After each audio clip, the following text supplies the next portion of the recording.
Start.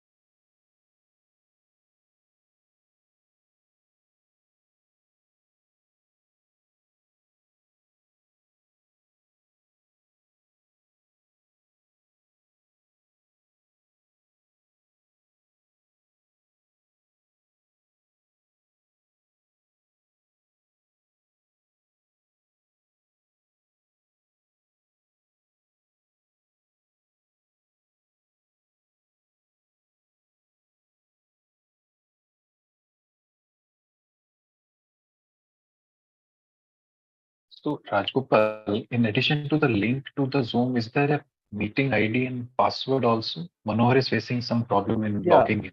I have just sent it on an email 10 minutes back.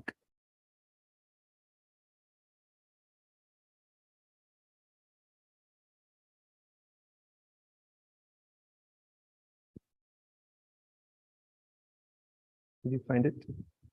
Mohit, he has sent it to us in the email. I'll just pass it on to Manohar, okay? Yeah. So we have more than 20 participants. One thing that we try to do is start things on time. So should I get just started and just warm up the session, Arima? Should we give some more time for people to join? Yeah, just about 2 minutes, yeah? 2 minutes, yeah, then we will. Yeah, that's fine.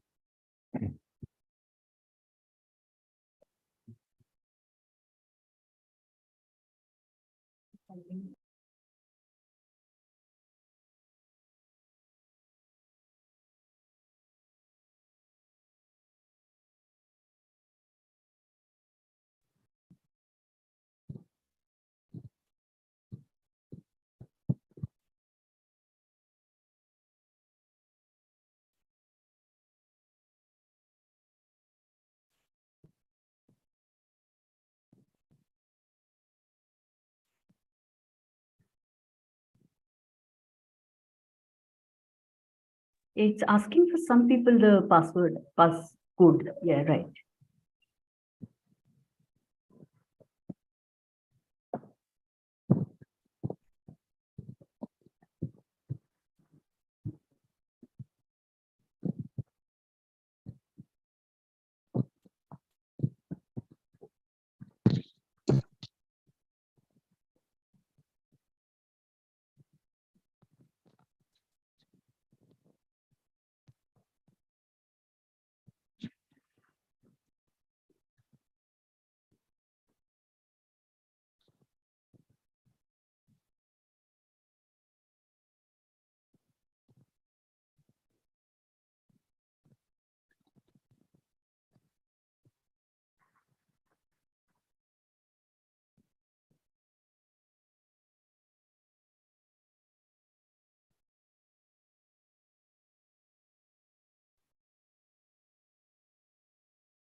So in the interest of time, I'll get started.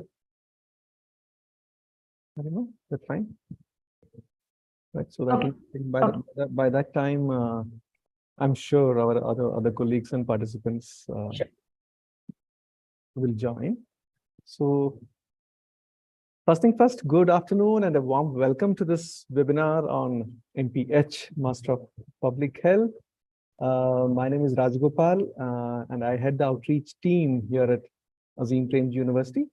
And today's webinar is special for us. Right? I mean, the focus is on Azim Premji University, Bhopal, and the MPH program.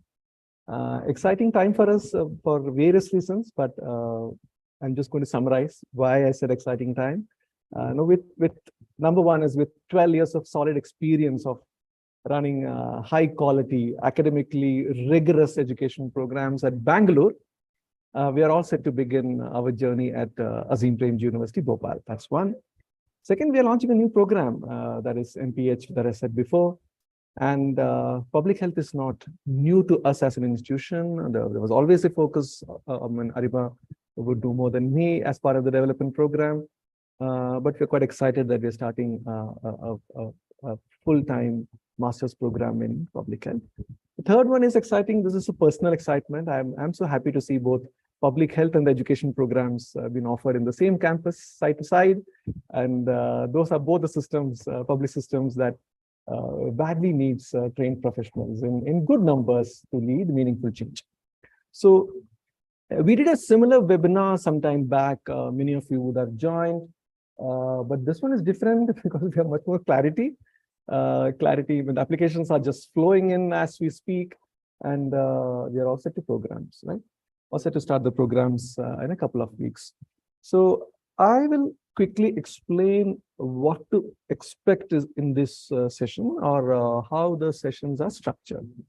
So after my brief intro, this small bhashan that I'm doing, our faculty members will be interacting with you, so that you understand when we say reimagining public health in India, what do we mean here, right? We want to give you some insights into that aspect.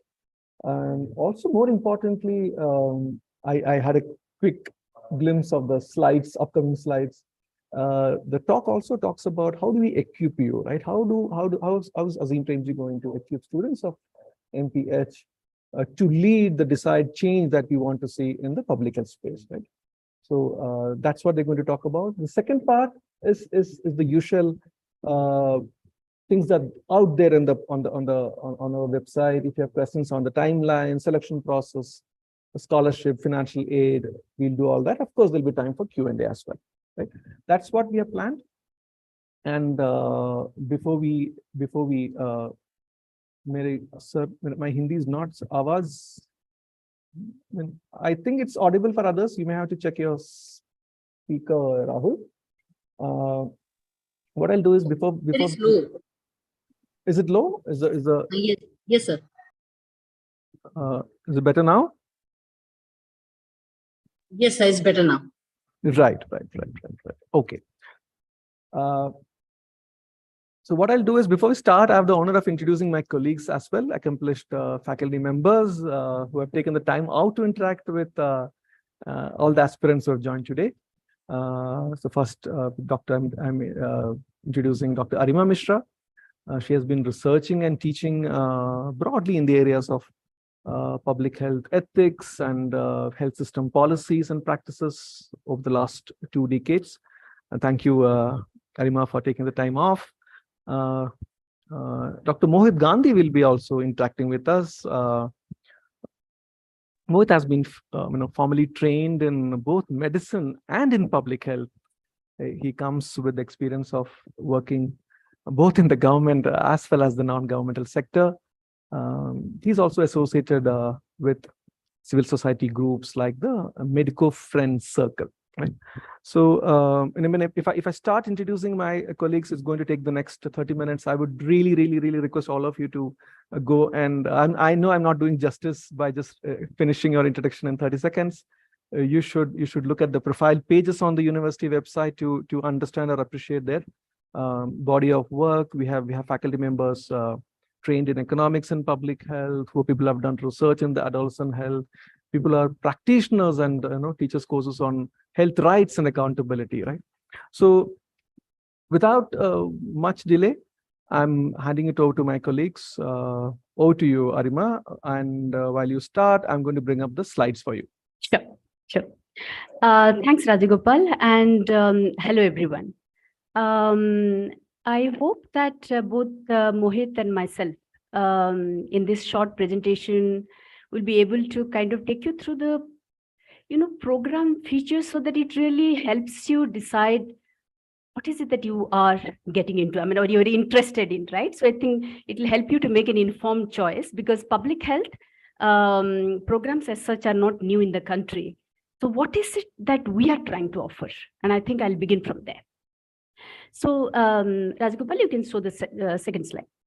I think it's important for you to ask yourselves, and also us, is that what is it that, how shall we look at an education program that is meaningful, that is relevant, and that speaks to the times that we are living in, right? Because when we are talking about an education program, education is for something, right? Education is not just for degree. And it's in that context is that we also started thinking that how do we come up with a program that is actually is relevant to the kinds of public health concerns that we are talking about in India, right? We have begun from there. Now, unfortunately, we have had to face a pandemic, which really made everybody realize that public health matters. But public health has always mattered, right? It's just that we had to see the grueling, harsh reality, but it also kind of, convinced us that why a robust kind of public health system is so important. Radhika, I just wanted to confirm that my audio is okay. Perfect. Okay. So that's a context. And I think I wanted to kind of begin from there because the overall design, what the core features of the program are, what is the orientation that it takes, everything is actually begins from this, that how a program is actually contextually relevant, right? Now, what is the broad context, right? One has to look at the public health scenario, and I think I'm assuming that because you are interested in a public health program, you actually are familiar with it. But just to set the context, of course, as a country, we have achieved, you have made progress on several indicators, not to mention that increase in life expectancy, there has been relative decline in maternal mortality or many other kinds of diseases that we have been able to really confront. But we know that we have a long way to go if you're talking about, promoting health and well-being in the society, right? And what is it that we are talking about in terms of the long way? The long way in the sense that we are still faced with several of these concerns. Everything is from the recent National Family and Health Survey data, NFHS 5, so 2021. What is it telling us? It's telling us that more than 32% of the children under the age of 5 are still underweight. Okay, we have malnutrition, we have infectious diseases, some of it re-emerges, but we also have a rising kind of burden of non-communicable diseases, and all of it's diabetes, hypertension, many others. Environment, environment pollution, environment degradation, and the kinds of health threats that poses is kind of staring at us. We have neglected it for a long time. Looking only at air pollution, it's emerging as quite an important in that sense, it's killing millions of people globally. And India seems to be quite ranking highly in terms of this kind of a health threat that air pollution poses. We have been able to kind of go a long way in maternal child health or in any of this in terms of trying to say that, people should deliver in the institutions. But at the same time, the out-of-pocket expenditure that we are talking about, where several kinds of, health elements continues to kind of burden many people. So many such concerns, and I think these raise very fundamental questions. Is that why is it so? Is it a question that we, the sense of, for example, the treatment for tuberculosis is well known, right? So evidence is not a problem, science is not a problem. And yet we continue to kind of, deal with this problem of tuberculosis. The burden of these diseases or health problems and the outcomes that we are talking about, why that maternal deaths, for example, or children or infant deaths would be higher, much, say, for example, a tribal district in Jharkhand, and perhaps not the same thing in, say, Kerala or Tamil Nadu, right? So these sorts of questions, what does the Right to Health Act mean? Why is it that we are talking about now Right to Health Act, right? What does the Constitution offer in terms of guaranteeing that we can all kind of, avail health, at least basic standards of health that we are talking about? So these sorts of questions actually require a public health approach. That means we cannot talk about health from just an individual disease and a clinical approach kind of thing, right? And we have begun from there. Rajagopal, next slide.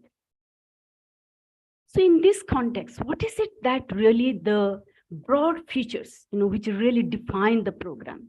So one is this kind. So what kind of perspective and orientation that is needed to be able to actually, deal with, I only have kind of spoken about 5 or 6 concerns and the kinds of questions that it raises, but there are many, many more, right? And that requires a social orientation, not an individual clinical orientation that necessarily situates health in the socioeconomic, political, and environmental context, right? Beginning with even trying to understand what is the public and public health that we are talking about, right? What does it mean to say, is health system strengthening? Who has to do it? What is the role of the government, right? What is the role of individuals? What is the role of society, right? What kind of public health, we have policies, we have programs. We're talking about universal health coverage, care. Is insurance the way out, or is it something else, right? How does one actually deal with these questions? And that requires this kind of what we're saying, that you really need to situate public health in the larger socioeconomic, political, and environmental context. So that set of perspectives are core to even enter trying to understand what public health is all about. So the entire program is basically designed in a way that it enables public health professionals for action, public health action, right? And hence this sort of perspectives is mandatory to begin with, right?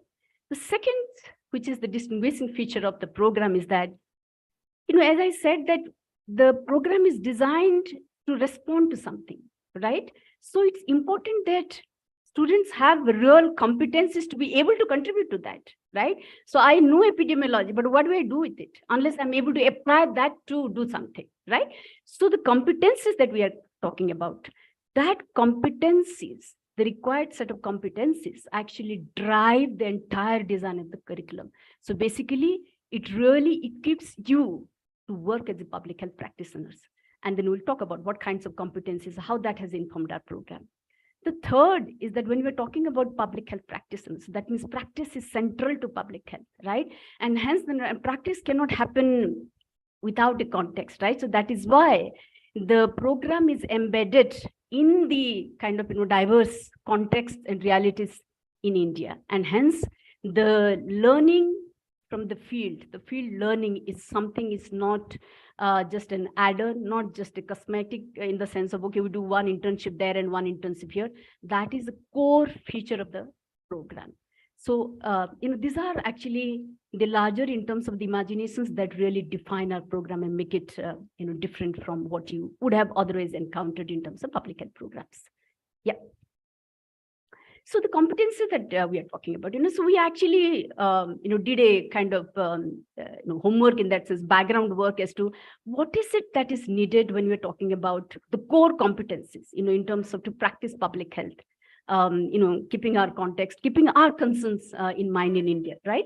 And these competencies actually fall under 4 different sets of buckets. So as illustrations, in one kind of set of competencies that we are talking about, as I said, the perspectives that you gain, right? And the kinds of, whether you do whatever, health financing or epidemiology or whatever that we are talking about, or even interrogating what is public in public health, we should have those perspectives to be able to apply it, and to say that, okay, well, how do we understand the continuing burden of tuberculosis, despite having such a program that's so old, age old in that sense, right? So the application of the perspectives is one part of the competencies. The second part of the competencies is a lot around, as you know, the public health action, major component of it, whether you look at the governments or the others, are through programs, right? Policies and programs. So a lot of skills around programs, whether it's about designing in particular intervention, about monitoring, about managing programs, about evaluations. These are very, very important if you really want to make a difference to the kinds of situations that we're talking about. So a lot of kind of competencies around programs. You also need a lot of competencies around research, right? And relevant research in that sense to be able to inform a particular kind of, if you're designing, if you're evaluating, if you're whatever, or just doing a kind of research study. So, different kinds of research methods in terms of qualitative, quantitative, so epidemiology, social research methods, participatory methods, we need to be kind of good in all these different kinds of methods, because you can't be talking about only one set of methods. That would not do justice to the complexity of the public health problems that we talk about, right? So that is why one set of actually skills around that. Another set of skills that we are talking about are actually public health communication. And I think more than ever that we realized during COVID, how a contextually relevant, legible, simple communication can go a long way, right? So public health communication is something, another set of skills. So it is these different competencies that we have tried to put them under different clusters, have designed so the courses are around these competencies.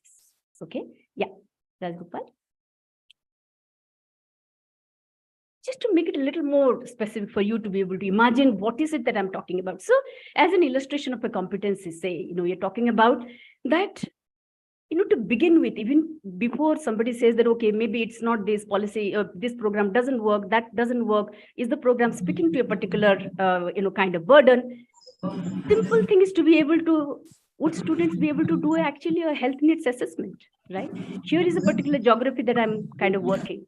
How do I conduct what is called a health needs assessment, what is also called a health vulnerability assessment, right? How do I do that? And there are specific kind of tools for that, right? So I should be able to do that. How do I measure the burden? We say that, okay, this one is a really growing burden, but how do I assess? How do I measure the burden of a particular health problem, right? And then how do I measure how is this burden actually distributed across different groups, across different geographies, right? Again, you need different kinds of tools for that. I should be able to do that, right? If it is needed in a particular, say, here is a tribal village in an Odisha, for example, and I say, this is the burden, right?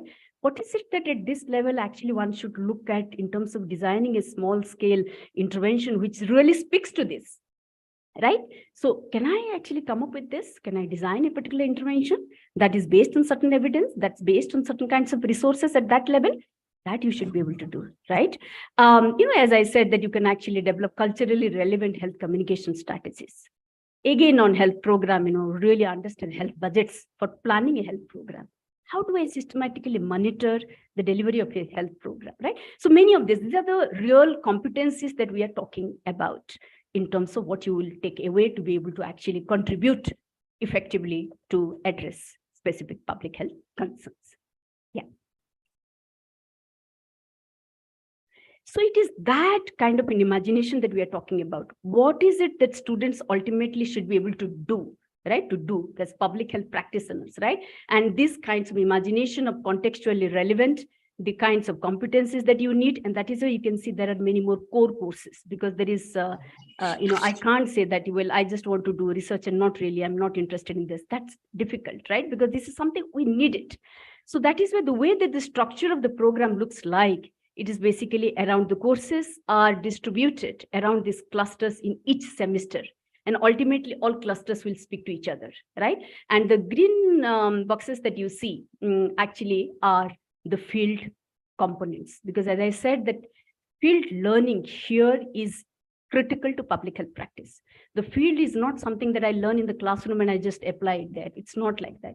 It is a site of knowledge as well as practice, right? So you have, and Mohit will take you through a little bit of in detail in terms of the field component, but I just wanted you to be able to visualize why the structure looks like this. Okay, so if you can just look at it in the semester one, the evidence cluster, in terms of the research that we are talking about, course one, then semester 2, 3, and then again 4, and then again, here is this blue. They all actually help you build competencies around research.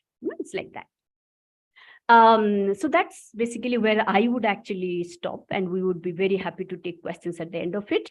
Then I would hand it over to my colleague Mohit. Thanks, Sarima. I just, this was interesting as a learning for me also. So I think many of them joined slightly late, but you're not going to repeat anything that you said. I'll just quickly go through so that they know what they missed. You gave a good introduction to where we are as a nation. You said, of course, we have achieved a lot, but there's a long way to go to meet the indicators that you spoke about, both undernourishment in children and other health indicators. This is quite interesting that you said that we're preparing them for action, and we're preparing them for action. Both the social orientation is extremely important. It's not just giving them the skills, and if you want to come up with solution for the community in context, it has to be embedded in practice. And then this again, the competency that you spoke about, skills for public health action, is grounded on how do I say this? I think one of our colleagues was saying it's a nice jugalbandi of theory and practice, where no, it can't be. The practice that they do should be backed up by the theoretical frameworks. So yeah, this is quite helpful.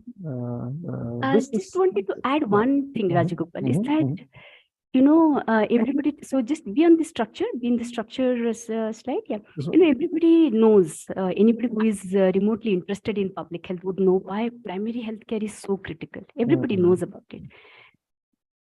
And even for the government, it has a long history of, in that sense, of wanting to focus a lot on that.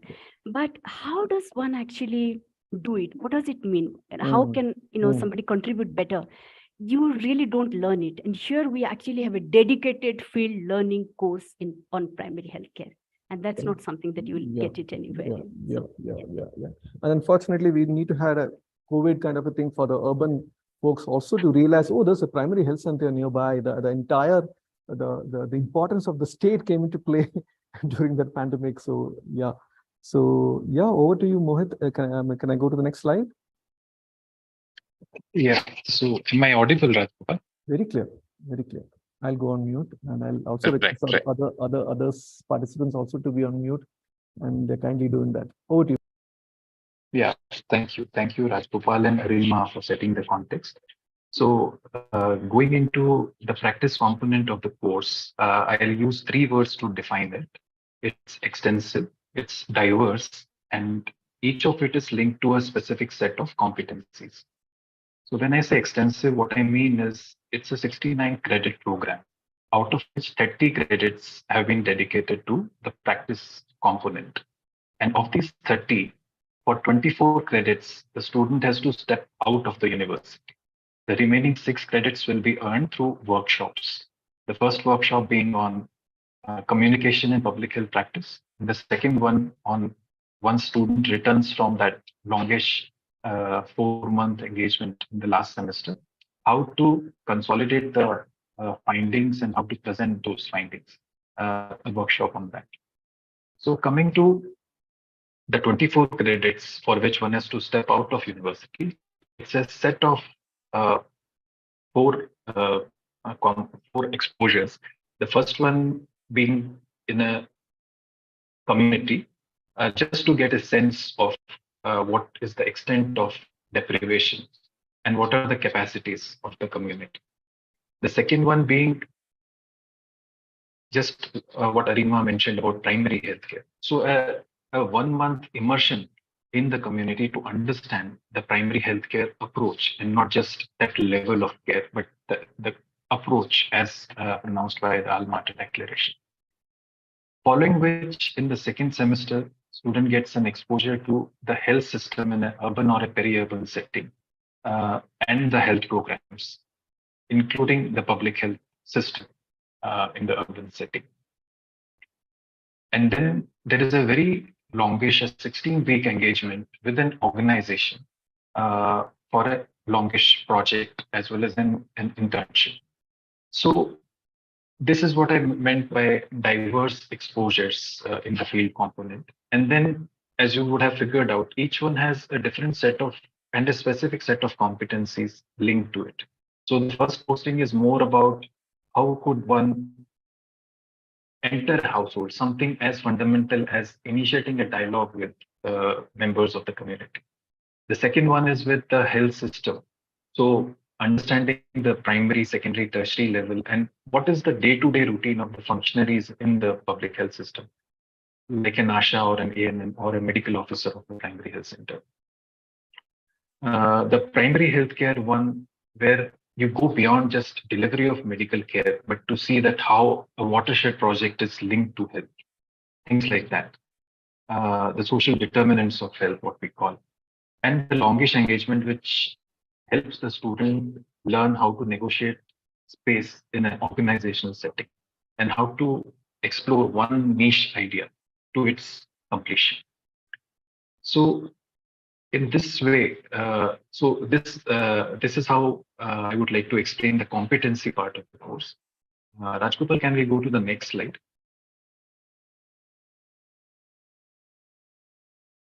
Yeah. So the overall learning experience of the program. So the sites of learning, if I mention, so there are three broad sites of learning. One is the classroom itself. Second is, as we just saw, the field. And third is the space outside the classroom in the university. So there is a conscious attempt to bring the field inside the classroom. And how we envision this is, first of all, through the students themselves, because they come with a experience or from field, which is a big resource to learn from the peers. All those rich discussions that I can see in the classroom because of the nature of students that we expect in the class. Second is through the wide range of experience that the faculty themselves have. And then we have provisions for inviting practitioners in the class to talk about specific topics. That is the third point. And lastly, through the creative assignments, which force the students to explore what is happening in the world around. Likewise, when the student is in field, it is not just a internship in the literal sense of it. So how to link field with the classroom is another attempt that we wish to make. And we consider field as another site of learning. In addition to observing, reflection has been a very conscious component of the design of the program. It is not just a desirable activity, but an identified activity that each student is expected to do and share. And then the space outside the classroom in the university. So we have a system of practitioners and residents. So people who are deep and for long have been into practice are invited on the campus. They stay here for a week or so. They take lectures and they also are available for interaction with the students. So that is one. Apart from that, we have a mechanism of colloquiums and public lectures, which is another window to what is happening outside the university. And then we have faculty research seminars in which faculty share their ongoing work with the students and with the larger university community. So yeah, there are many avenues inside and outside the classroom, which completes the puzzle of learning. Rajgopal, we can go to the next slide. Yeah. So given the competencies that Arima talked about and I touched upon, we expect that the students who complete this course will be able to contribute both in government as well as non-government sector, be it advocacy NGOs, be it field NGOs who are actually implementing things, or organizations which are into research who are creating evidence for action. In government sector, both the public health cadre as well as the health management cadre that the policy talks about, we feel our students will be able to contribute in those spaces.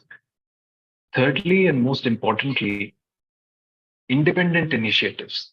So student will be able to identify a place of need and go and think in what small or big way they can begin intervening in the communities on health issues directly.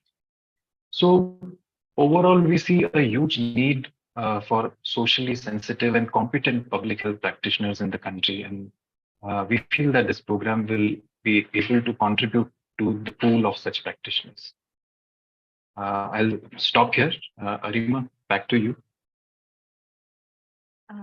No, I think that's it, Rajgopal, and we'll be happy to kind of take questions. Oh no, you all actually have to talk about selection process or something. We can do that. I mean, now it's when after listening to this, quite carefully, I was making my own notes. It's quite clear, Arima, and of course my other colleagues also, as to why we were insisting on at least 2 years of work experience before venturing into this kind of a program, right? So the academic rigor, it's quite clear. Huh? So the engagement, and I think it's very nicely explained by Mohit on think, learn, reflect, and apply. So that's quite a nice line. So yeah, we can take questions. I was only asking when you what you meant by independent initiatives is also the possibility of setting up their own a social venture or a social enterprise. Is that, I think that's what probably you meant by independent initiatives in this slide, right? Arima, is that what you meant by independent initiative when Mohit said that? By setting up their Yep, your own yep. your own social ventures. Great. Yeah. So yep. So people who want to ask question, you could unmute yourself and ask one at a time, or you could raise your hand, or if you think you should be asking on the chat window, you could do that as well. And I think the placement part is what has been there on the slide. I think Rakesh's question, I mean, I can clearly say when I'm somebody who has been following the broad social development sector for the last 10 years or 12 years, since 2013. There's this enough job requirements there, but not enough trained professionals out there. That's the way I would look at the social development sector. Right? So we do have a placement cell. So, and that placement cell, what they do is we actively work with organizations on the ground, ranging from large philanthropic organization to grassroots organization working in the community. That's the range. And we invite them to the campus for placements. But that placements happens when you're in the final year. And yeah, if you have a good degree, jobs will be coming after you. I don't think you'll have to go behind jobs. So yeah, age limit. I think that's the beauty of my other colleagues can also step in. Satyajit and other colleagues who are joined, Christina. When that's good part. Oppo, I don't know your name. I'm just referring by them. I think there is no age limit for admission as far as I am aware, because people would, even if you are in your late 30s or early 40s, they still believe, or they not believe, they still have 20 or 25 years of work life remaining. So we do have people who have walked in, and this I'm saying with the last 10, 12 years of experience. So there's no age limit. Can an individual from non-science background join the program? Of course, yes. Arima, you want to add that? Women, this is a Yes. This is also grounded in social sciences and humanities. When I was seeing some of the core courses, you're drawing the perspectives from social sciences. So over to you. No, not only that can apply. Actually, that is the very conscious design of the program, and we would like definitely, and that's actually one of the objectives of the program. We would really want to kind of say that you don't need a medicine or a science background to be doing public health, right? So yeah, so that's basically, so it's most welcome from all kinds of sciences, including social sciences, including anthropology. I think somebody has written about anthropology. Yeah, so I am trained in anthropology, has come to public health. So yes. But the only thing is, Shubhran, since you asked a question, you should have after graduation, you should have a relevant work experience of 2 years. Right? That's about it. 15-month internship, not really, but it depends. Have you done some kind of a volunteering work before that? If it adds up to 24 months, we'll be happy to take you, Pranay.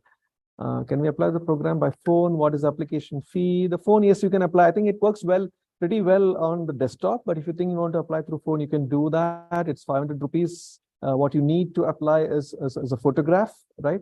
We're not asking for any documents at this point of time. As you progress through the selection process, we'll get more documents for you. The fees details are available on the website. You should take a look. I'll put the link here. If one of my colleagues can put the link of the fees structure, that will be great. But before I forget, let me tell you, if you are coming to the program with work experience, we have fee waivers for them. And the fee that you see on the website is for a particular family income. If a family income band is less than 7 lakhs, we have need-based fee waivers. Yeah? But I'll put the link since you asked that question. Selection procedure. I'll bring up the slide now since you're asking that question. And there's a question on elective courses. Maybe Dr. Ankit has a question on elective courses. Arima, you want to answer that? And I'll quickly scan through the courses. Sure. So we have actually you can take 2 electives in your 3rd semester, right? And as I said, there is a reason why the number of core courses is more in the program.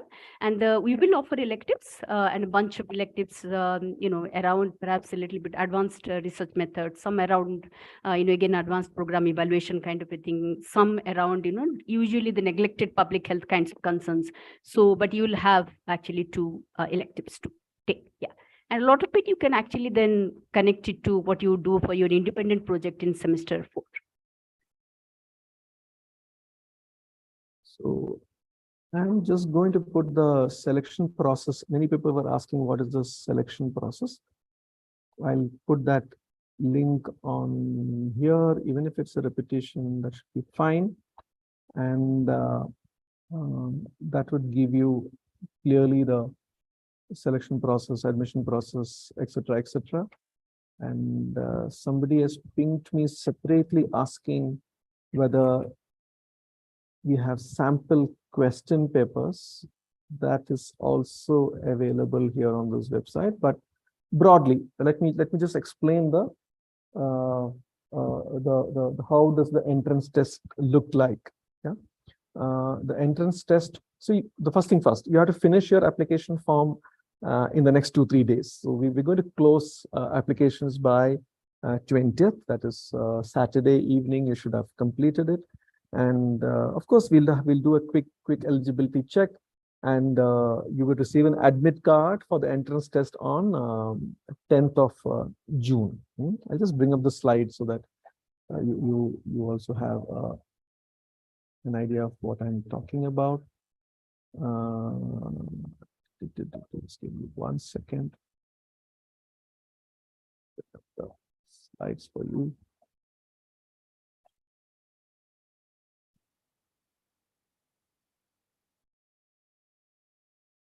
I can see a number of questions around the tests and all that. So Yeah, whether yeah, it's online, whether it is this. Yeah. It's also, there is one question on how much time will it take for the selection process and the batch to start. Maybe Rajgopal, if you can. Yeah, surely I can give the entire timelines one by one. So just a second, Rajgopal. Couple of questions is that, I am doing whatever, but I don't have work experience in public health. Just wanted to clarify it again that you don't need work experience or field experience in the health sector. So it doesn't have to be that, right? So just wanted to kind of make clear. Yeah. So whatever you are asking these questions, right? Whatever you're asking in terms of eligibility, fees, selection process, you will find that on this link called Azim Premji University edu.in/Bhopal. And everything. There'll be very little things that you will not find.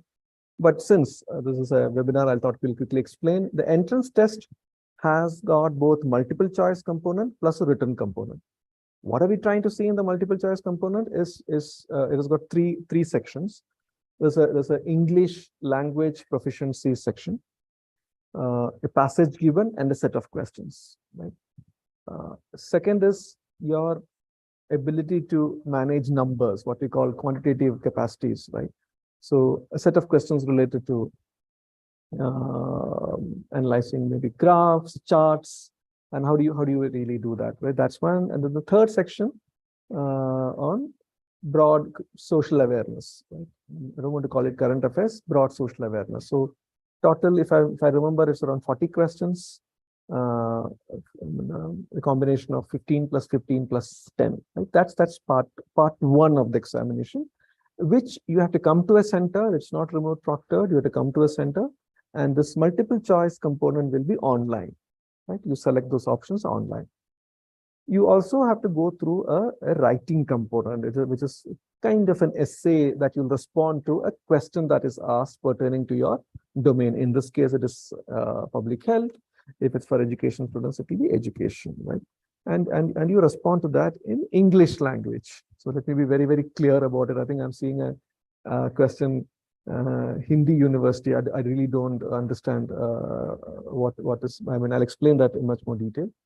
So once that process is over, depending on how we are done, if you're, when we would want to interview as many students as possible who clear, they'll be invited for personal interviews end of June, as much as possible, end of June or early July. And once that discussion is over, those who have applied for need-based scholarships, they'll go through another round of discussions, and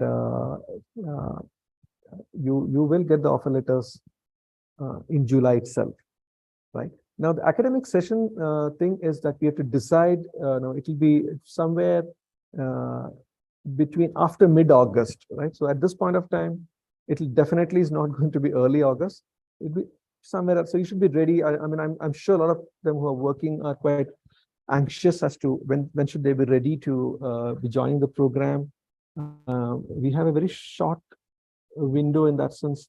Once you get the offer letter in your hand, which could be sometime in July, you will have to join mid-August, end August. That is what, but definitely not end of September or something like that. So that's what we're looking at in terms of the timelines.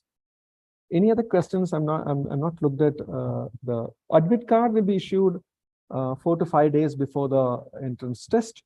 I'm just going by the last question first. Admit card will be issued a couple of days back. You'll get, most of you would get, I mean, unless we have very few takers in test center, we may have to cancel. Otherwise, you'll get the test center that you would have requested. We do not have test centers in Kashmir this round. Work experience certificate mandatory. Yes, at the time of joining, we will need something, some kind of an audit to ascertain your work experience. But if you think you've worked in an environment where the organization have not issued, you can give us some referrals. We will speak to them, and with your some kind of a self-declaration, and we validating with your immediate supervisor there, we'll be able to do that. Yeah, joining letter, pay slip, yeah, anything, and some kind of a, see, this is when Arima would keep me right on this. Your work experience is something to, so that we know that you have a relevant preparation for us. It's not just your higher education preparation of BA, BSc degree. The 2 years experience is also for us a preparation to do this program. That's what we're trying to ascertain. And we'll validate that during the interviews as well. It's not just the document that you give. And my expert colleagues, when they talk to you, they would really know at what level you're engaged on the field and volunteer. So yeah, any next questions that I'm missing out? Yeah, there's a question from Shreyas Shri. What is Yes, the sir. yeah. Good afternoon, sir. Actually, I posted the work experience question. Actually, I work in under West Bengal government, and the health sector part of government is not so friendly of the people leaving or going for the higher studies. So I have talked to them, but they are not actually very much ready about releasing us or issuing a no objection certificate for the workers going for higher studies. So that's why I was asking this question. So maybe I will be able to close the joining letter and the last pay slip and my resignation letter also. But in case of issuing the release order, if I resign for going to the APU, so they are not very much, agreeing with me about this thing. So what's the question, Shreyasi? Whether I will not be able to provide any releasing order or experience certificate, but I have joining letter you have a and joining payslip. letter, yeah. So this is very, I mean, this is a webinar. I think we'll have to talk to you separately. You can just write to, I'll just give an email ID, or you can just write to outreach @apu.edu.in, address it to Rajgopal or my colleague Satyajit, and we'll call you back and let you know. And one thing is, it's quite clear to me that you want to do this program, but I didn't quite understand the graduation and the eligibility part, Arima, if you want to add. Yeah, no, again, I think there are many questions around that. I've done this, can I do this? So again, just wanted to say that you do not, the experience that, two things. One is that the experience that we are talking about, one, of course, is work experience, formal work experience, like Shreya said, that she has worked, whatever, etc. It can be anywhere, government, non-government, even social entrepreneurship, etc. All qualify for when you're talking about work experience, right? That's one kind of a thing. We are also considering experience as, people who would have done kind of fellowships for 18 months, whatever, long-term volunteering. Also, we are counting it as kind of, experience that is relevant as for eligibility. I think it's very important. And remember, work experience doesn't have to be health sector at all, right? So it can be broadly development sector that we're talking about. It's quite broad in that sense. Okay. So I think it's something that we wanted to talk about. I think somebody also had asked a question on, I remember. Yes. Ma'am, currently I'm doing SBI fellowship. So I and I have no experience in public health. So are there any Doesn't matter. we get to select it? Yeah. So eligibility wise, yes. I mean, we are not saying that you need to have public health experience, right? We are not saying that, right? So that is why I think it's very, very important. You don't need to have a public health experience, right? As we are saying that we are really looking at diverse set of candidates, because as you can see, those who come from medical science may have clinical experience. So that is fine. Those who would have done long-term fellowships like Gandhi, SBA, etc. are eligible, right? So you don't have to have experience in public health sector at all. So just wanted to clarify. Actually, ma'am, SBI fellowship is 13 months fellowship. So 18 months not. So, okay. And there is nothing that you have done before. I mean, it's only 13. yes. Okay. Yeah. Then it will be difficult with that. Okay. Thank you. Thank you. So I remember there was one question on the biostatistics bit, and Rakesh has been waiting with the questions. Okay. I mean, that question, yeah, Rakesh is a separate question. So maybe on the biostatistics one, shall I request Aditya or Bevin, someone to respond to this?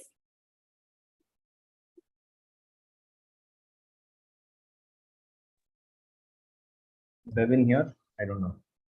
Yeah, Aditya. Go ahead. Go for it, Bevin.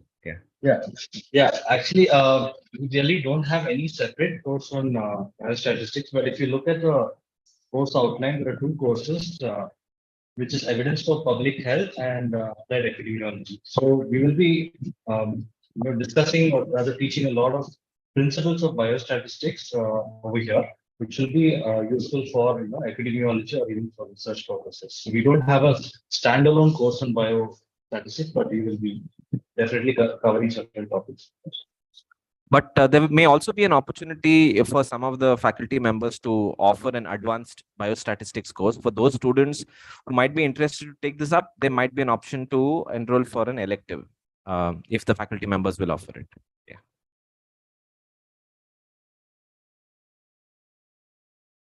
Thanks, Aditya. Bevin.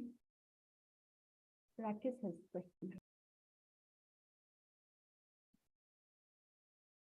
Hello. Yeah. Good afternoon, everyone. Good afternoon. Thank you so much for organizing this webinar. It's really helping to actually take a clear-cut decision. So I have questions which is divided in 4 parts, I would say. The first thing is a lot of institute have are already conducting MPH program. So I am assuming from the orientation that it's a highly extensive in terms of field component along with the academics part. But is there anything else that I am missing out in terms of the what other organizations like TIS and all, they also provide MPH degree, and what is different in terms of the course of APU? That is one thing. And second thing is how this course present MPH having the component of the changes that are going to happen in terms of climate change, and also how far the course is designed in terms of the digital initiatives the government is looking forward to, and how far the course is designed in terms of that can feed the requirements of the current digital initiatives. That's all, Rakesh? Yes, ma'am. Thank you. Okay. No, a very good set of questions, Rakesh. As you know that we began from there as to what is needed out here currently, right? And if a program is not able to speak to, the current developments, whether it's about digital health mission or about climate change, these are not futuristic things, right?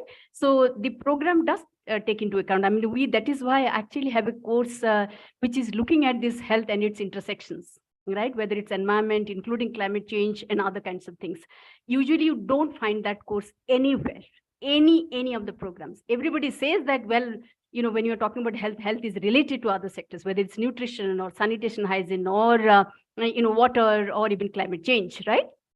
but you don't have a course which actually looks at that, what does it mean? So we actually have a dedicated course. Forget about the broader, in any case, the orientation that we take is that, but we also have a dedicated course. Second thing is, Rakesh, as we said, that beginning from why even this program, as you are saying that there are many, many programs, right? The three distinguishing features, again, I will kind of, reiterate. One is that, of course, the way the field is imagined is different. People have field placements, etc. But we are saying that the field learning is actually at the core of learning. And that is why there is a reason why you have so many credits for that. Second is that, in the sense that when we say that public health is a kind of, has to be necessarily a multidisciplinary, we don't want to look at the program to be just a list of 5, 6, 7 courses which don't speak to each other, right? It's a program where actually all courses together help the students to gain, say, whatever number of competencies that we are talking about. Again, we usually have wonderful programs, but then, one of these things that we realize that, okay, so what do I do with it? I know what is epidemiology, I know what is health economics, blah, blah, etc., right? So for us, the imagination that the curriculum has to be driven by a set of competencies is, again, something which is specific about this program, is something that we wanted to kind of, say. Unless anyone would like to add it, because I think this is something important that Rakesh has spoken about. Yeah.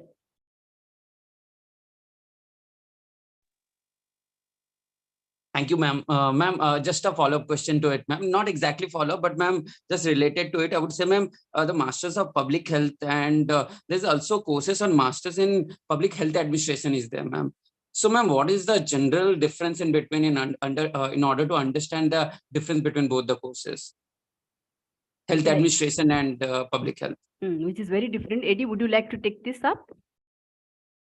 See, there are, I think my simple answer would be, there are quite a number of courses now offered in and around public health.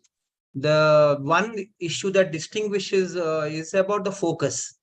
There are quite one, we said, importantly, administration, as the course would say, would look at the management and administration part of it, all that. But what we are, the kind of program that Azimuddin universities were imagined to offer is that that part of health administration, designing program, implementing program is embedded in all that experience and learning that we are going to have. So, for example, if you want to have a TB program, you can approach it as a administrator, how to how to look at the entire operations. But we are looking at as a social science person and a practitioner. How would you look at it? Getting into people's experiences, what works, what doesn't work, how to reach it to people. So these are the ones that are embedded there. So I guess the difference between various kinds of programs is around the emphasis and what is the outlook, what drives it, and what are you at the end of the program, what do you envisage the students to have. So that would make a difference. Your previous question about this is also offering, we are not able to compare, but we have through the course of while designing was happening, we have gone through almost all the courses programs that are offered, what are his strengths, what are his weaknesses, and we have tried to address some of these. So one of the key learnings that we got from alumni and people who have gone through various programs is that while they learned quite a lot in the classrooms, they really needed skills to interact with the community and with the public health programs, meeting challenges. How do you then take from there? So that was a experience part. Many people told us, even students in the programs then, that this was something that we really require. So public health, that is what a lot of experiential part is embedded, where experience includes all the learnings and insights about administration, some bit of program management, some what skills that are required at that level. So this is as I understand what would distinguish one from the other and what is special in the program that we have imagined in Azimuddin University. Thank you so much, ma'am and sir, for patiently answering all my questions. Thank you so much.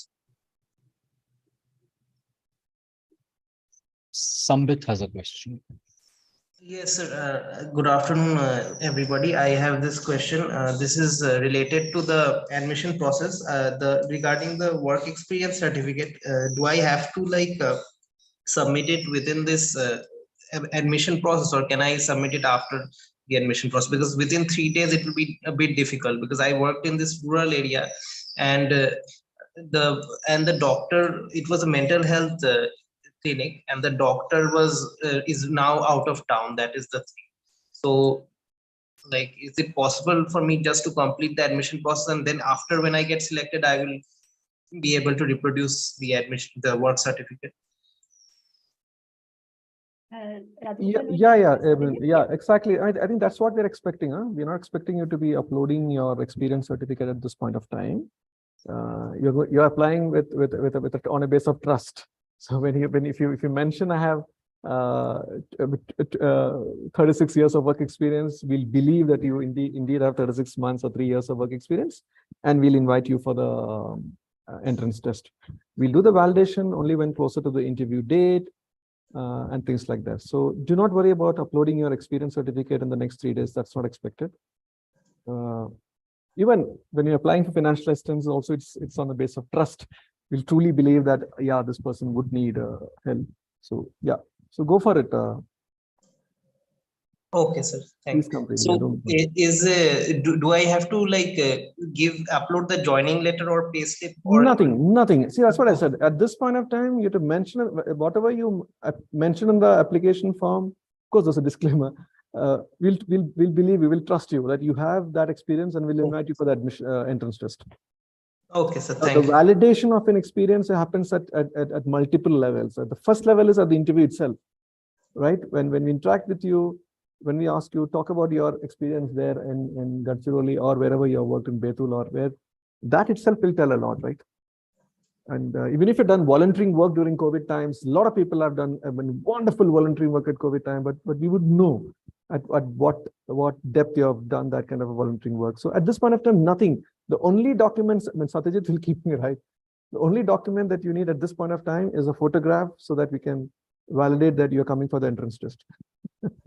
So a passport size photograph is required at that point of time. Rest of the validation will happen through the admission process. At various stages, we will validate what you have, including your degree certificate validation. We'll do it closer to the joining time. Okay. And I have worked in multiple places, so I will have to mention them in the admission process or after? I can't remember the form on top of my head. We are only asking for brief information. It's not a detailed application form. Okay, sir. It's very, very brief information. We would really want the candidates to complete the form in not more than 50-20 minutes. Okay, sir. Right. There's only one part which is slightly more. Somebody was asking about region-wise quota or something reservation. We do it in a different manner. We do have, but not directly. We look at your socioeconomic background, and we do have a method to really find out your access to higher education and how do we support you. So nothing at this point of time. No other documentation other than the photograph. But the form you can mention in a brief manner. It's not very detailed.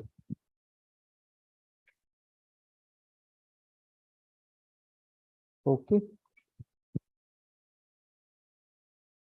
There's one more hand there, Pranay. Pranay.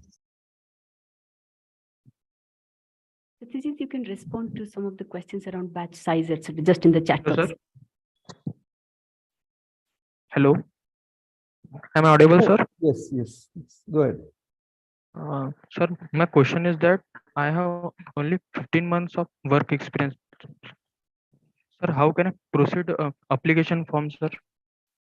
I mean, by the time you join, will you have 2 years?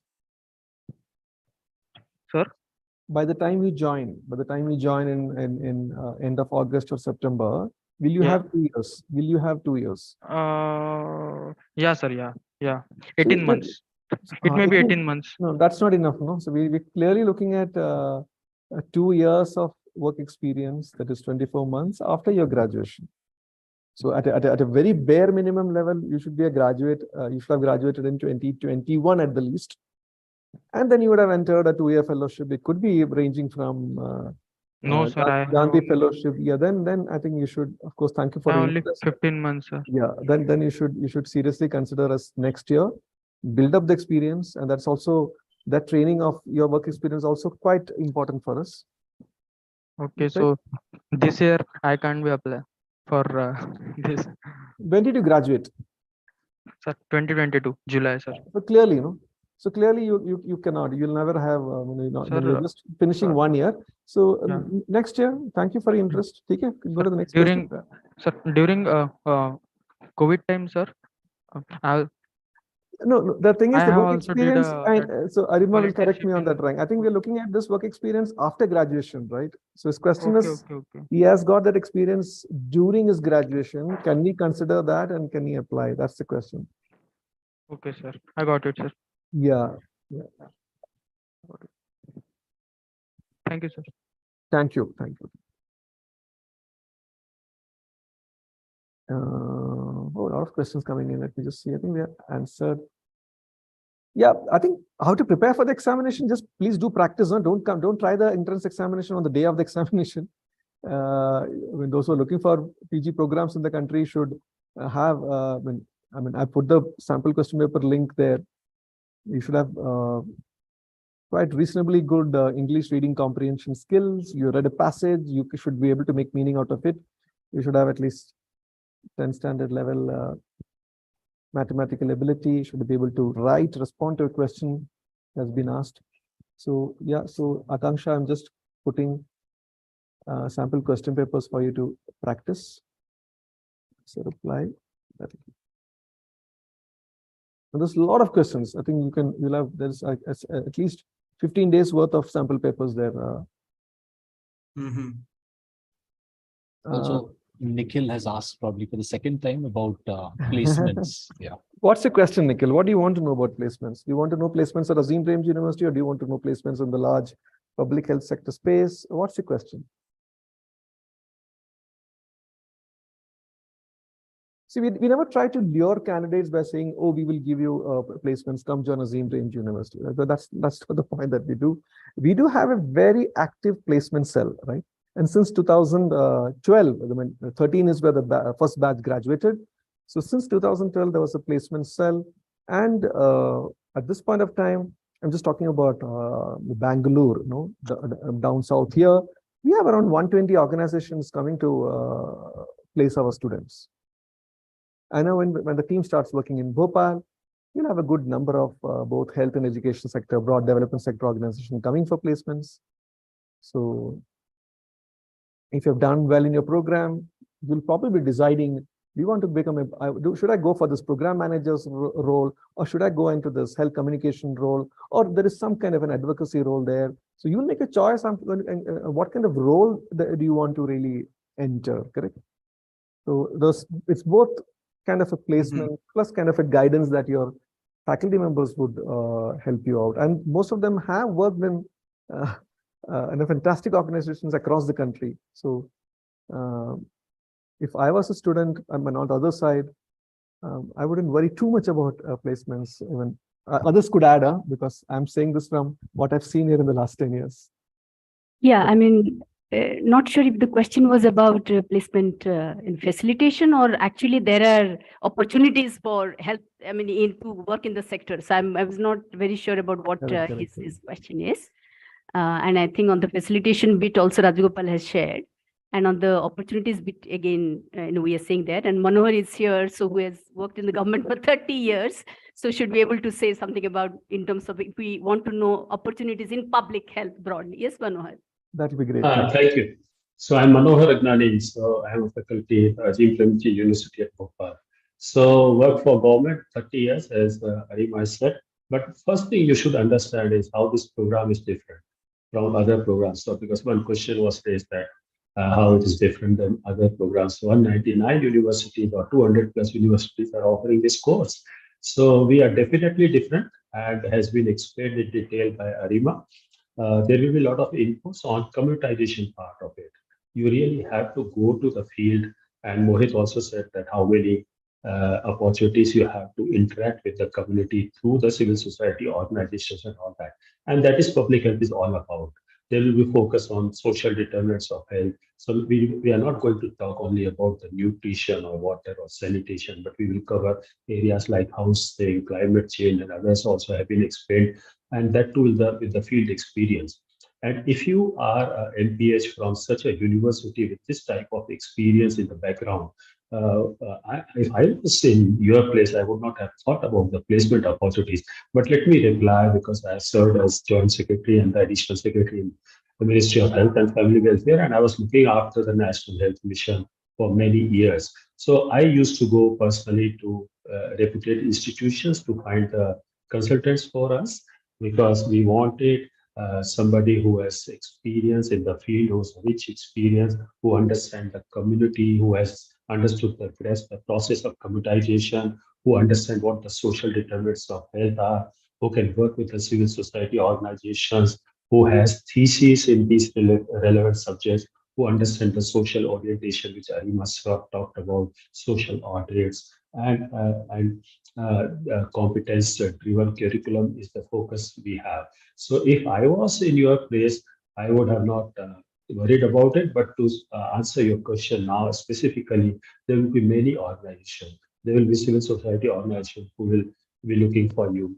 There will be technical partners. There are many development partners who are working on various themes. So you have the program support units with the state governments, with the national government. So if you think that you have understood one particular national program well, and your thesis is around that, you could get opportunity in that technical support unit at the state level or the national level or that organization level. Then you have many development partners to work upon. We have a very strong wing in the Ministry of Health and Family Welfare, which is called National Health System Resource Center. Those also give a lot of opportunities to fresh graduates from these things. So I personally feel that there will be many, many opportunities.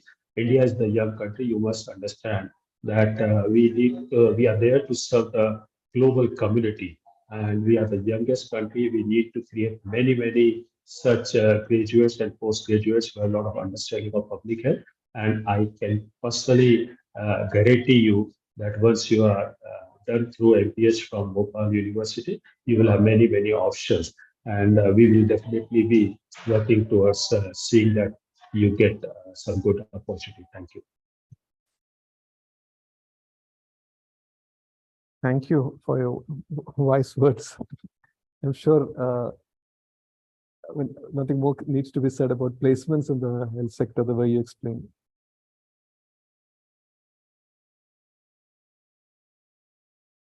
There's a question about from Anant on who else are the faculty members at Bhopal.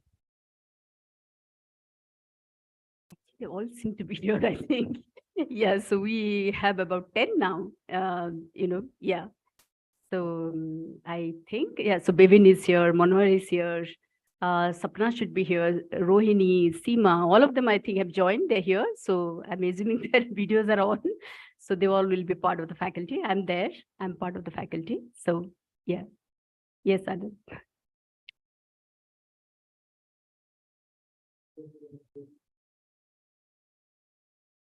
Anand, we have a faculty page actually for the Bhopal team. Right, Satyajit Rajagopal? Oh yeah. I mean, it's Yes, on it's on the main program page itself. I think it's some of the names. Right So now, I understand it's not segmented, so it's difficult to know who's at Bangalore and who's at okay.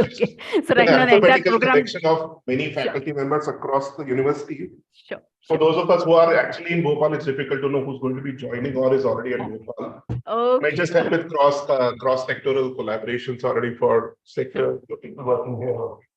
Sure, So that's what I meant to say. So that can be also done. That will be easy for us to. Great. Great, Anand. Yeah, sure. I mean, if see, the thing is, see, if you really want full details how the course is structured, I'm just sharing the page /MPH on Azim Premji University website, right?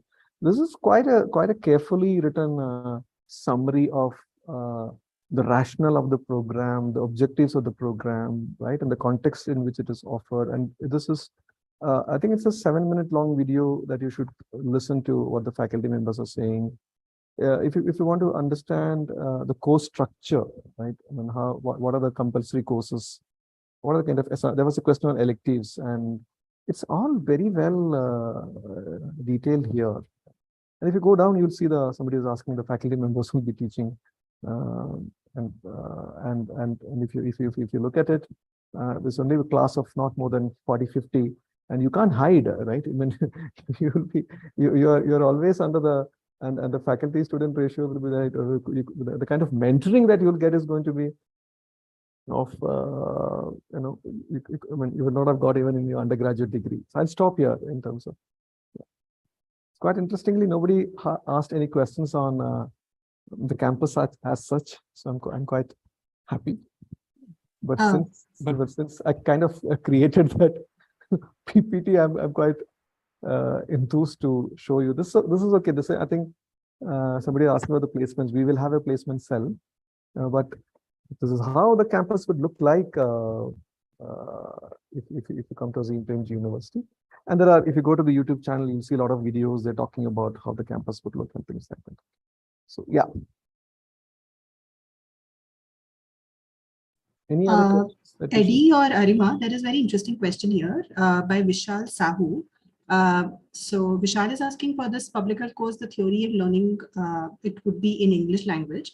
But when it comes to acquiring practical knowledge, one has to probably use Hindi when they are working with communities and systems. So how we could maintain the language transformation. So maybe if Eddie or Arima can just. Yeah, that's true. So for example, the first component and the semester 2, because the other 2 components are all India. So it's not necessarily has to be in the Hindi belt. But the first component, because it's concurrent, one is to do once every week. So it's going to be the, urban and peri-urban areas of Bhopal, right? But from our whatever number of years now of experience of conducting practicum and field immersions, language has never been a barrier. And actually, we want students not to treat it as a barrier. And for our current program in Bangalore campus, when we send students to our for field immersion, we deliberately make the groups so that people should not know the language. Rajasthan people go to Kerala people go to wherever, because we are saying that, I mean, we shouldn't treat that as necessarily only as an enabler or necessarily as an obstacle, right? So I think there has to be a lot of, in any case, kind of helping each other, even with your peer groups, to be able to pick up language. So that's what it is. Rajakumar, there is one question on the written test to be in English and Hindi, and I think it's only in English for MPH. So I think let's clarify that. Yeah.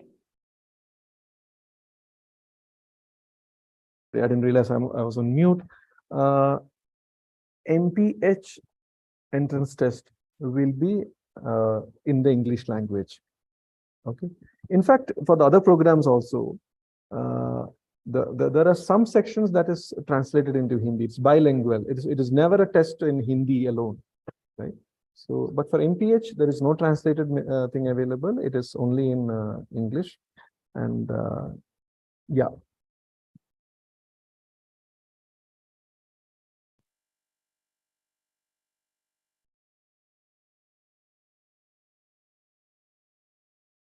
And both the essay also you have to write in English itself, essay question. There's a question from Mayuri on the fact that she can't appear for the exam on 10th of June. So is there any other way? I don't think, I mean, we're running, we really have to note. I mean, I wish we had, I mean, normally we'll have 2 rounds of applications, but the way things are going for Bhopal, we're quite keen to start the classes end of August, early September. I don't think we'll have, and I'm seeing a little bit of confidence also because I know the application numbers flowing in, and I'm quite confident we'll have a nice batch of 40-50 joining us this year. So doing another round of examination, it's Mayuri, it's highly unlikely the way I see it now. Satyajit, what do you think? But doesn't seem like it, yeah. Quite clear you will not be able to make it on 10 June. Look at the test centers, see how far you are. We have 30 centers, So for us, access to that entrance test also is important. That's why we have a test center even in places like Haldwani and Dehradun, although I think so. There's a question on Take a somebody look has at- got into MA development. That's quite an interesting. I don't have an answer. See, the thing is, the choice is yours. I mean, Yeah, exactly. The choice is yours. If you think you have 2 years of work experience and then, but you'll have You to want go to do through MPH. With the quick answer is you will have to go through the selection process of MPH because the sensibilities that we're looking at will be slightly different from the MA development program. So yeah. And Yeah. it'll start sometime in August end, right? Yeah.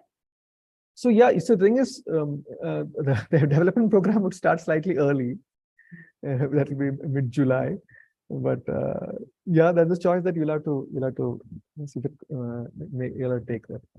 So we will add. I think there are a lot of questions on 10 centers, right? So that when ideally we would, I mean, we have 700 districts in the country. Every district should be a test center, right?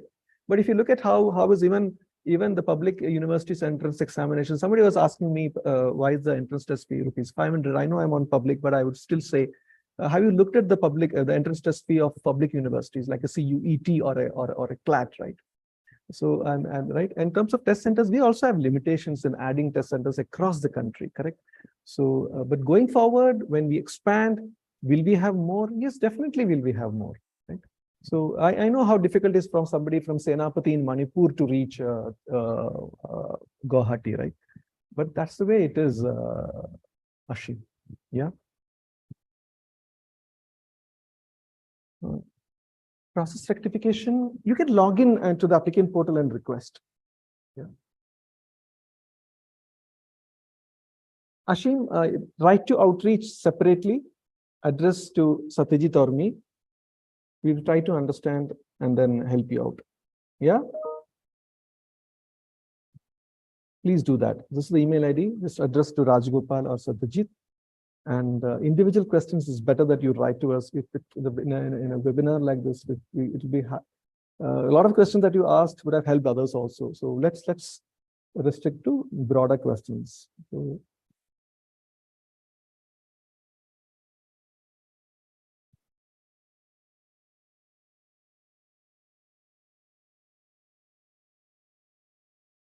thank you. I think a lot of the queries my colleagues have answered.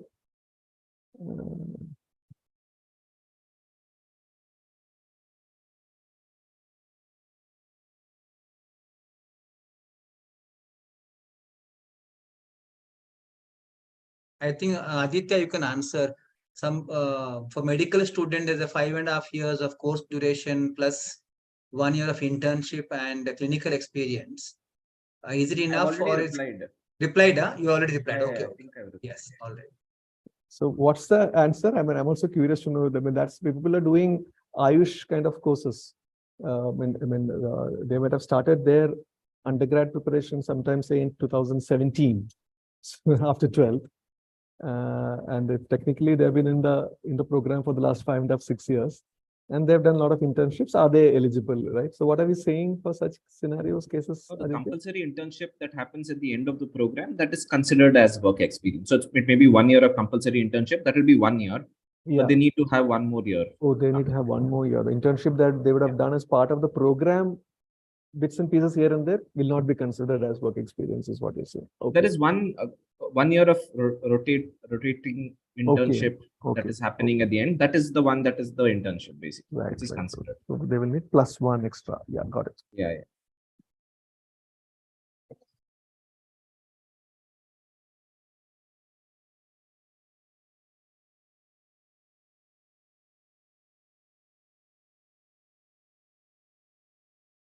Good. If there are no more questions, we should wrap up.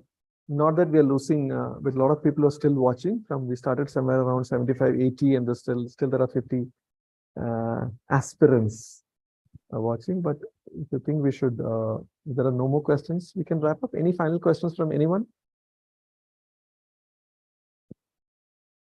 He's asking, do experienced professionals get additional marks in the selection procedure? No, I mean, It depends on how you express yourself in the interview. So no, by virtue of the experience, you will not get it. In terms, it should reflect in it's reflecting the how that's you correct. write and all that. So That's it's correct. not. That's It's correct. a, That's yeah, correct. That's correct. There's no additional weightage as such that we give for, say, for example, how much you scored in your 10th or 12th or in a graduation, giving points. No, we don't do that. Everybody appears for the entrance test, and then yeah.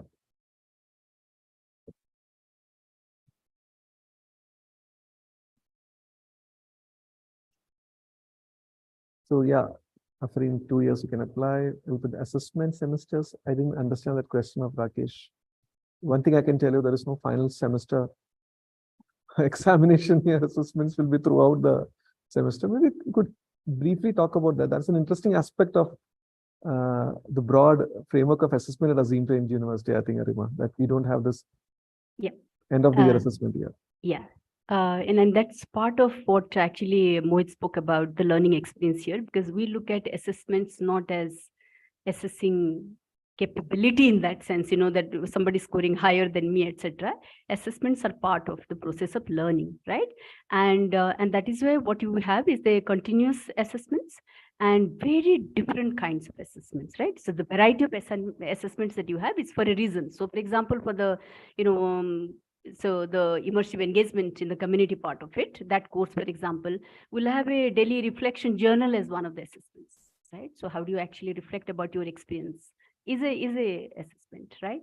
So we do actually people, Mukta should be able to say, people say for a health communication course, they do a podcast as one of the assessments, because we are assessing something in terms of how do you actually in a short period of time are able to reach out to a larger audience for something that you're trying to do. So that's different. So we actually do very, very different kinds of, assessments.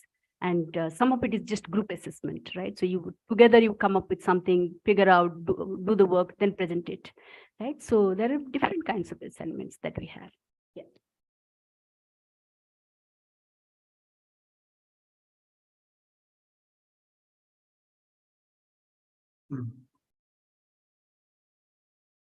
Thanks, Arima. I worked. So there's a question, Nikhil. Yeah, of course, if you have, when I'm repeating what we have been saying, if you have 2 years of solid experience, you are eligible. You should go through the selection process. The session will be available. You will get an email. People, all of them who have registered for this session would get an email from us with the session details. So do not worry about that. Selected for MA in Development Course, Bangalore. Yeah, Sushmita, that's a call that you'll have to take, whether you want to go through. You're in a win-win situation. So yeah, but you make the choice. I don't think, unless you won't be able to do that kind of a career guidance as to what kind of yourself very well. If you think that, yeah. So that's Sushmita's question. I don't want to answer that. It's a choice that she'll have to make. Sorry, somebody was saying something. Mohit? It's Mohit. No. Yeah, so Rajgopal, I think Sushmita is worried that even if she opts for MPH, her 2 years of experience will complete in September. So will she be eligible for MPH is her question. When did you graduate, Sushmita? I mean, if you're graduated in 21 and then you're completing in 2 years. So that's the question. The year of graduation is important for us. It has to be that experience of 2 years, even if you're completing in September. So Sushmita, you should be a graduate on or before 2021. Yes, maybe I her did my concern graduation. is sorry. Go ahead, Sushmita. Yes, I did my graduation in food technology of 4 years of course.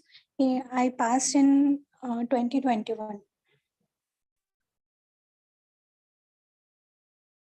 No, she might also be concerned about, I thought, maybe paying the fees for MA development and then, I don't know what.